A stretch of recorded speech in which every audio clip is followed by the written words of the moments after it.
Welcome back, Wheel of Time fans, to Dan of the Red Hand. I'm Dan, and today we're going to go over all the Easter eggs and small hidden details that you might have missed in episode 1 of Amazon Prime's Wheel of Time series, Leave Takings. Before we do, I would like to say, hey, spoiler warning for the entire book series and, of course, the entire Amazon television series as well, thus far, i.e. all of season 1. If you're okay with that, let's go ahead and start getting into this. The episode starts out with one of the main characters, Moiraine, getting ready to go on her journey. She says the world is broken and then gives a lot of exposition that is actually extremely book accurate and details what has happened in the book thus far to bring us to this point in this world. Additionally, the map she has right here is extremely book accurate and is almost identical to the one seen on the inside of every book. Now we get our first image of the Great Serpent Rings right here, right as Moiraine is saying, the women of the Aes Sedai. Nice little nod there. Additionally, she sees her dagger while she says the women of the Aes Sedai had to piece the world back together, indicating that there were once male Aes Sedai, which we find out later on is true, and additionally kind of just hammering home her dedication to her particular mission. Here we get our first look at a sangreal, and additionally, in this scene, if you look in the background, you do see the ter'angreal that Moiraine uses to go visit Siuan later on in the series. During all of this, the X-ray content does speak on the dragon, his 100 companions, and the time of madness. Finally, the last couple hints you get here is Moiraine saying they don't know if the Dragon Reborn is going to be a girl or a boy, kind of setting up the expectation that this might be a change from the books. Find out later on that it's not, but hey, they were setting it up for the audience that way, and kudos for putting that little thing right up front in the center. And then finally, we do get some hints on what the quest is, saying that, hey, Moraine's quest is to find whoever the Dragon Reborn is before the Dark One does. And that's pretty much the end of that scene, so let's go ahead into the rest of the cold open, which is Liandrin chasing down a male channeler and bringing down a mountain pass to keep him from going through it. Note here, you do not see weaves being channeled. Little small detail that I didn't notice the first time going through, or maybe I did and I just forgot, but definitely wanted to point it out here. During this scene, the X-ray content does explain that, hey, the male half of the one power is corrupted, and that's why male channelers go mad while using it. Additionally, we also see that Moiraine sees Liandrin gentle this particular channeler, which is something that we do find out later does in fact go against Tower Law. The X-ray content here also talks about the foretelling about the Dragon Reborn and how that is setting forth Moraine's actual quest. Moiraine mentions that there are 4 ta'veren in the Two Rivers, all about the right age to be the Dragon Reborn, so she knows because she was there for that foretelling. Kind of missed that if you don't look in the X-ray content. And then additionally, we start to hear her say, you know, the old blood runs deep in those mountains, a line directly out of the book. Then the camera pans around and you see ruins, but they are more futuristic looking buildings. These all look like medieval castles. And the intent here is to show that our idea of what is the future is actually the past in this world that we're watching. After that, you get to see the Wheel of Time logo, which is a snake eating its own tail, or in this case, it's spiraling behind it. It's just showing the cyclical nature of how time works in the Wheel of Time series. There are no beginnings, no ends. It's a big circle. Time consistently repeats itself. Ages come and ages pass. And ages once forgotten come again. Here's something I want to point out. The opening shot we get of the Two Rivers with the women's circle walking to do that braiding ceremony, they're all walking single file, and it actually really kind of evokes to me the imagery from the first artwork on the first book, The Eye of the World, the original artwork on the hardback. That's really what that reminds me of, and I think it was a subtle nod. The hair braiding ceremony is something that happens in the books, but it is something that's done off screen. Additionally, the X-ray content explains that this is kind of a rite of passage and that this is a big deal to the woman of the Two Rivers. Additionally, notice here that Egwene's dress, before she ever gets in the water, is already multicolored. Now, I know that there was probably a deleted scene that didn't make it into this, but still, all those multicolors, very big foreshadowing for something that's going to happen in the future. Additionally, the X-ray content explains what a wisdom is in their job within the Two Rivers. Notice as Egwene is struggling against the river, she can't breathe, she's starting to drown, but when she surrenders, it just takes her along. This is pretty much pulled directly from the book on how people surrender to saidin in order to be able to channel it.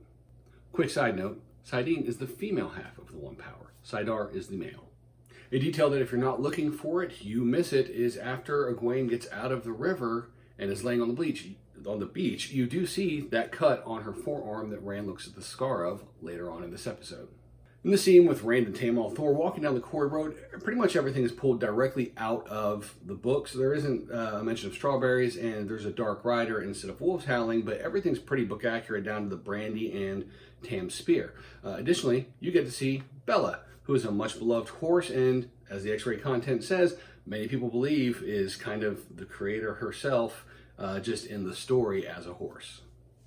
And then we get the pan shot going into Emond's Field. And I'm going to call this Emond's Field from now on, not the Two Rivers, because according to the X-ray content, this is Emond's Field, and they start talking about the other towns that are part of this, which is Watch Hill, Devon Ride, and Tarrant Ferry, that are all part of the Two Rivers region. But this is definitely Emond's Field, so we can refer to Mat, Rand, Perrin, Egwene, and Nynaeve as our Emond's Field 5.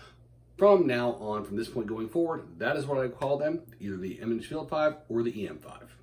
Some other things, we get some mentions of the Coplans and Congers, which in the books are referred to very frequently as kind of like the fools, the people who just don't see reality. They have their own beliefs, and they will suck in whatever kind of news fits their beliefs. So it's good to see the Coplans and Congers there, something directly out of the books. Additionally, Mat already has his dice cup, and I will say if you watch some of the additional content that they have on Amazon, they paid special attention to the Kashmi and made that dice cup to where it can affix to that shoulder strap or bandolier that Mat has. So that dice cup goes with him everywhere and will be of great importance later on in the series. Additionally, the series is aware of some of the changes it makes. In the X-ray content, they talk about Perrin and how in the books he is not married, and they did decide to change him, make this change to have him be married for specific reasons. Additionally, they did straight up say they aged up to Emond's Field 5 to be about 2021. We get that later. We get a hint to that age later on. Okay, so I don't think they aged people up that much. A New Spring took place 20 years before the Eye of the World, so that makes our Emond's Field 5, most of them about 20. Now, Egwene is supposed to be a couple years younger than the boys, making her, 17, 18? So they brought her up to 20. Nynaeve was always a few years older. I think rather than aging them up particularly, a lot, I think they just matured them. It took away some of the YA, what we would consider a young adult reader feel that some of the first books had, that coming of ageness. Took that out of the story and just made it more modern. Like, hey, if these were 20-year-olds, yeah, these two would probably have a sexual relationship. So this person might be married. So they kind of updated that. And honestly, medieval times, which is what we think of, even though I know this is kind of our future, people were getting married and having kids much, much younger than we are comfortable with nowadays. So I just want to put that out there real quick. Yeah, they say they aged them up, but I think they just more matured them than anything else. In the scene in the tavern, we get to hear Perrin speak about a war in Gildon. This is referencing the rise of Logain and his war, which we get to meet that character later on in the series, which is pretty neat. As Egwene comes into the Wine Spring Inn with her hair braided, the first woman to stand up and clap is Layla, Perrin's wife. Notably, she was absent for the actual ceremony, but she's there now to show her support. Something of note costuming-wise, look at Egwene's belt. It has 2 Flames of Tar Valon on it. We're going to see a lot of Flames of Tar Valon and Dragon's Fangs throughout this series. Just wanted to point out that here, again, good bit of foreshadowing. Additionally, this woman is Daze Conger. She is extremely book accurate. As Land Interns, we get to see this. This might be a Stones board. Of course, said that the thing that looked very similar to Sinet might be a Stones board. They haven't given an explanation yet, and I haven't seen one on Twitter. Hey, let me know in the comments if you've seen that already on what Stones looks like, but this could be it as well. Additionally, the X-ray content does describe or explain Aes Sedai and their Great Serpent rings. Note that when Perrin does go find Layla, she is forging an axe. Axes have a big deal to Perrin in his storyline. If you don't already know, there's this conflict between using an axe and using a hammer, something that is only destructive and something that can be used to create as well. So just keep that in mind whenever you hear fans going axe, hammer, or anything like that. That's why. Quick note on Mat as he is visiting his sisters. Look at their dolls. They look like they're made out of straw or hay. They're definitely homemade, and it just kind of drives home the fact that while Emond's Field isn't necessarily a very prosperous, community, it's not like a big city. Even here, they are probably the lower income family of the town, which I think is what they're driving towards with some of the changes they made from the books, as well as just Barney Harris's, or should I say Mat Cauthon's, particular demeanor on screen. The X-ray content right here does describe warders and their powerful bond to their Aes Sedai.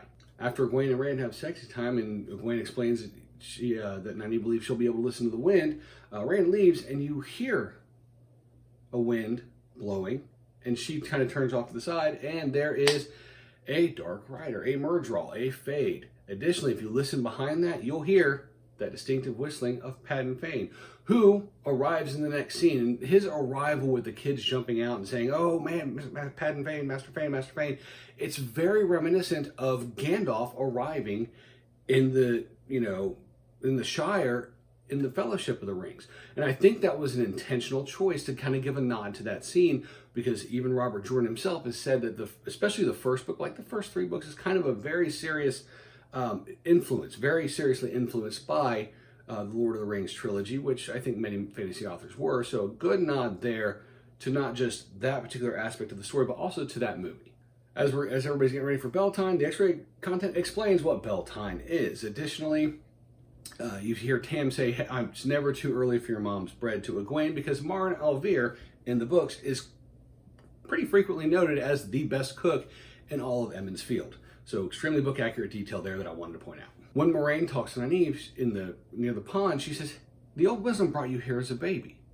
Well, we know that's not true, because Nynaeve remembers her parents' last words to her, and she was clearly not a baby in that scene. So is Moiraine lying? No. Is this a mess up by the crew? Probably not. I think this is showing that even Aes Sedai, who cannot lie, are not harnessed. They're not confined by actual fact per se, more what they think is true, what they believe to be true. You can have a couple moments of unreliable narration within this series, and you get it in the books as well. So I like they have incorporated that, and just want to point out here, that's the first time that we see, hey, she didn't lie, but she was wrong. So keep that in mind as you watch the series going forward. Another thing I want to point out here about Moiraine is, remember that bathtub scene where her and Lan are taking a bath and she heats up the water.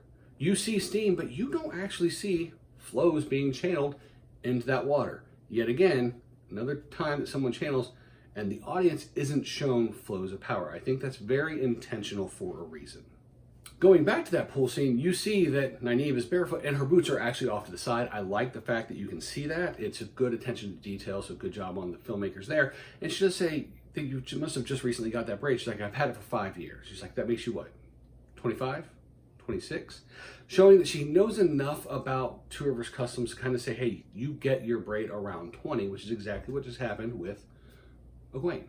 So let's take a look at the Beltane celebration preparations here, and notice they're erecting these structures to hold lanterns, and 2 of them look very much like trees almost. They're almost in a tree type shape, and I think that is kind of reflective of the spring is coming, new growth type of a thing. But look at that structure in the center with all the ribbons coming down. That is clearly a nod to a maypole, something that is featured in many cultural celebrations, specifically European ones, but also in the first book. So I wanted to point that out there real quick. Note here, as the boys are having a round of day drinking, there are apples on the ground. They're not brought up. I just wanted to point it out here because it'll come into play later, I think. During the scene where Egwene and Nynaeve are on the bridge listening to the wind, the X-ray content does explain that listening to the wind isn't necessarily just tied to the weather, that it is something more. And Nynaeve says, I've never heard anything like this before. And if you listen closely, you can actually hear Trollocs in that wind sound effect. So right here, I want to point out what I think is one of the biggest and most clever points of foreshadowing that they did in this series. Lan stumbles across a bunch of sheep slaughtered, and they are in the shape of the Dragon's Fang. Now, we see the Dragon's Fang frequently. We also see the Flame of Tar Valon frequently, so that in itself isn't surprising. What is surprising is the use of sheep. Now, it is said in the books, and this is a good nod, that sheep or that Trollocs will kill sometimes just for pleasure. These are clearly not eaten. They just kill them to kill them. But I want to point out what they killed and what they made out of it. They took sheep and made a Dragon's Fang. Perrin's a blacksmith. Egwene is a tavern keep's daughter. Mat, I highly doubt he's a shepherd because he lives in the city. The only shepherd out of our, Emond's Field 5 is Rand. And the first sign of the first dragon fang that we see, a symbol of the dragon, is made out of sheep. That should have been a note to all of us. Rand al'Thor is the dragon reborn. Cutting back to Emond's Field, as Moiraine is watching the 3 boys eat, notice those damn apples are gone. What happened to them? Why were they there in the first place? I think this, if there is a continuity error that the showrunners had, this is probably it, because it's not brought up anywhere. I think it was something that was there in one take and wasn't there in the next take. Just an error, but I wanted to point it out nonetheless, because it's fun to find little things. Additionally, notice that in the window that she's looking out of, you see flames of Tar-Vlan and dragon fangs all over it, i.e. that little paisley, sinuous symbol that you see all over the place. Yes, it is a very, very popular and very common design element that is on clothing, textiles, and just, designs from all over the world across centuries. However, given the significance of that in the series, in the book series, I don't think any of that is accident. So unless you are seeing an actual paisley pattern on something, I think that every one of those is going to be intentional. Also want to point out the X-ray content explains the 7-spoke wheel and the way that time works within the Wheel of Time, that it is time without end. There's no beginning, no end. It's all circular. They explain it. So on Winter's Night before Beltane, you see all the villagers pushing out their lanterns for their dead loved ones, but notice that Nynaeve is alone. And there's a reason for this. A, she doesn't have a family. She doesn't have a family to sit there and grieve with.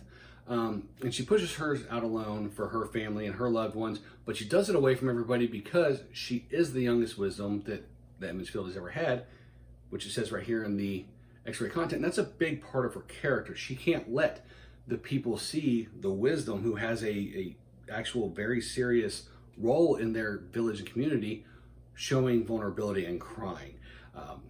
People are in the books consistently say, oh, she's too young to be the wisdom.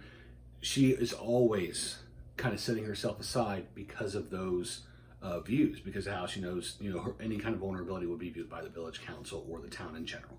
This poor guy who gets killed is Tom Thane, according to the credits. However, I do think this is supposed to be Lem Thane from the books, who is another youngster about the same age as Rand, Perrin, and Matrim Cawthon. He's actually 8 months younger, but he also in the books saw the Dark Rider, showing that he was about the same age and potentially a Dragon Reborn candidate. However, he gets killed quick here. By the way, his father is Jon Thane, so I think that Tom Thane isn't that bad of an idea for the name for this particular character, and I think they just changed it because Lem, L-E-M, is a little too close phonetically to Lan, and they didn't want to confuse the audience.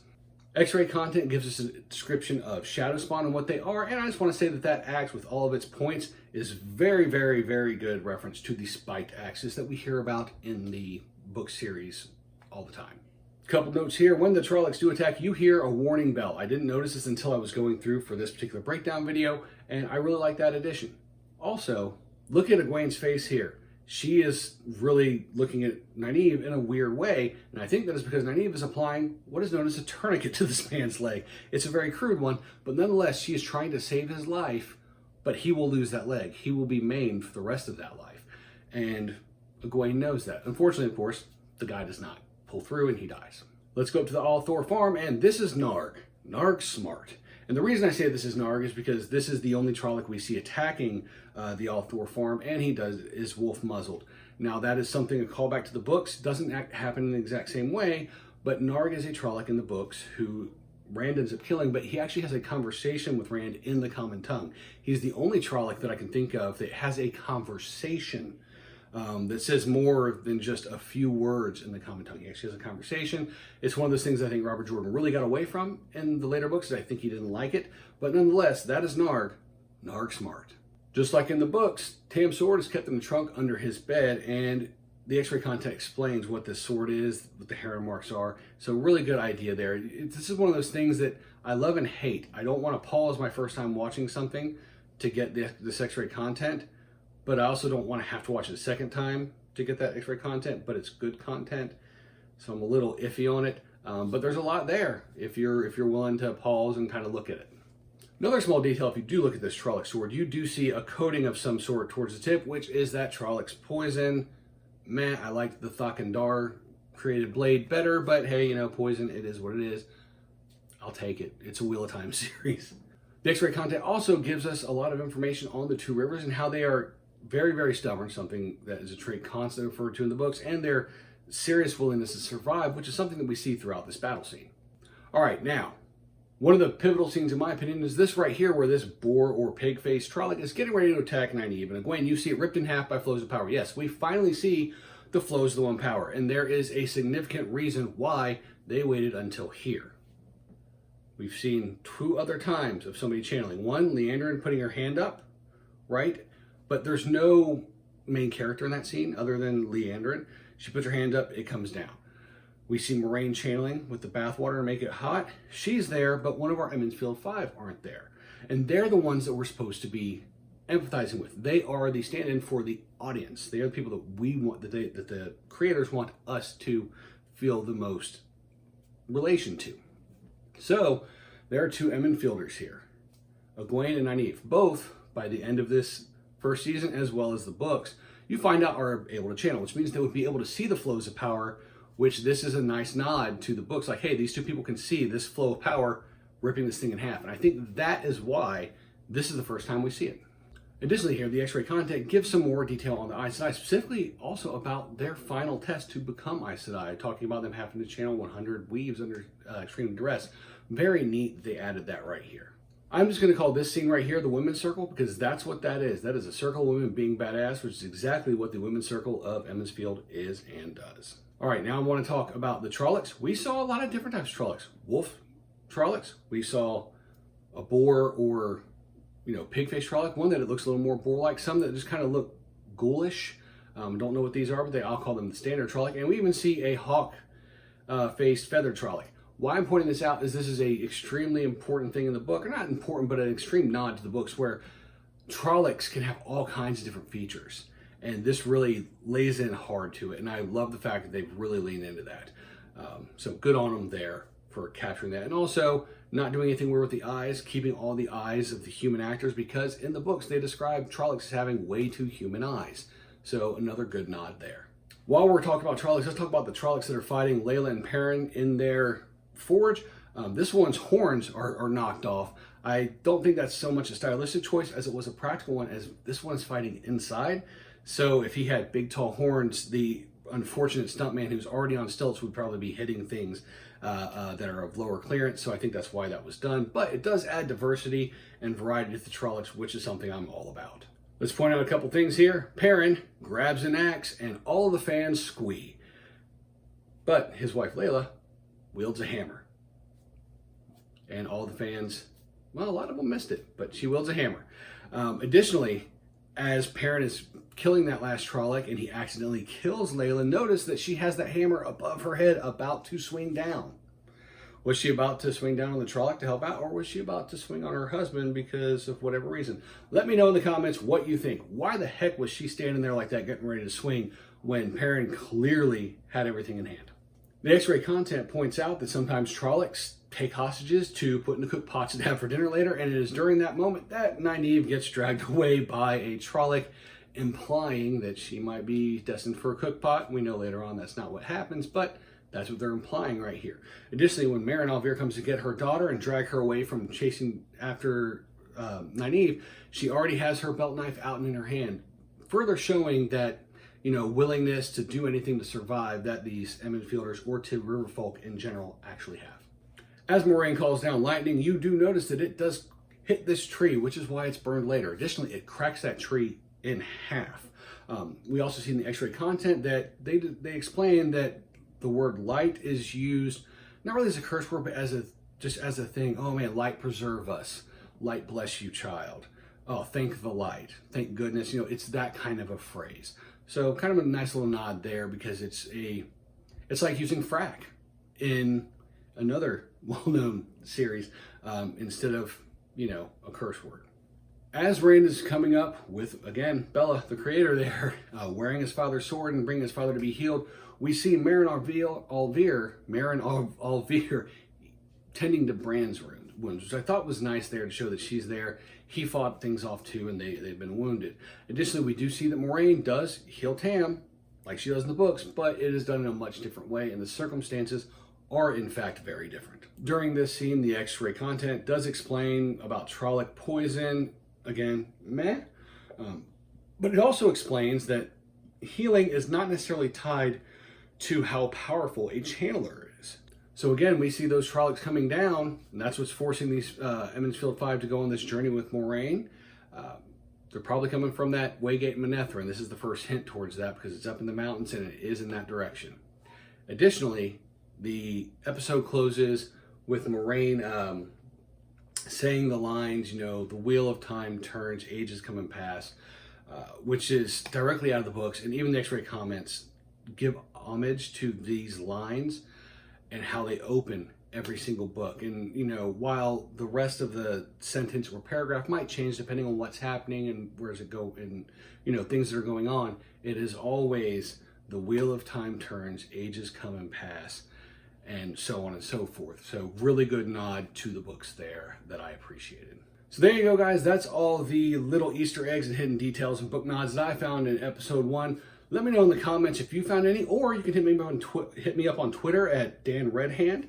Additionally, like, subscribe, and click that bell icon so you're notified whenever I come out with new content. It really helps out smaller creators like myself kind of get to the next level and up my game on content as well as my audience, which I think some people like to see these. I may break this video up in two because it seems to be a long one. I'll let you know after editing. Nonetheless, until next time, I hope you have an absolutely wonderful day, as I know I did. Hoo day.